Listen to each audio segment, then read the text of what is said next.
Morning students. Today we will study about other modes of nutrition in plants.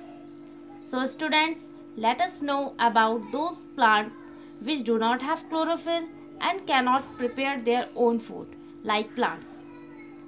Just think, how did they survive? Where do they derive nutrients? As the name indicate, heterotrophic. Hetero means other and the trophous means nourishment. The plants in which this type of mode of nutrition is found are known as heterotrophs. There are four types of heterotrophic nutrition. First, parasitic plants. Second, saprophytic plants. Third, symbiotic plants. Fourth, insectivorous plants. Now let's start with parasitic plants. The plants which obtain their food directly from other plants are known as parasitic plants, and those plants from which they obtain their food are known as host. You might have seen Cuscuta amarbale nearby you, which is an example of parasitic plants. It coils around the stem and branches as yellow tubular structure. You will be surprised to know that it does not contain chlorophyll.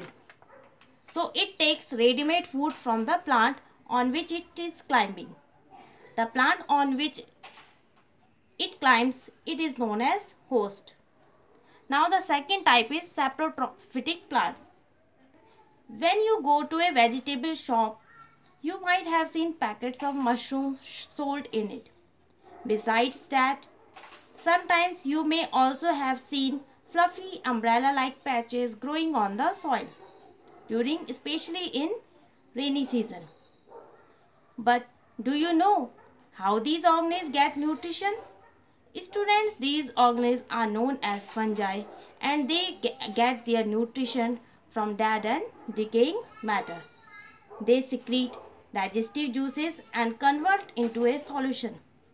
This mode of nutrition in which an organism take nutrients in solution from the dead and decaying matter is called saprophytic nutrition. And the organisms which use this kind of nutrition are called saprotrophs.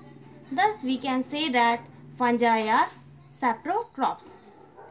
Now the third is symbiotic plants or symbiotic relationship. The relationship between the two dissimilar organisms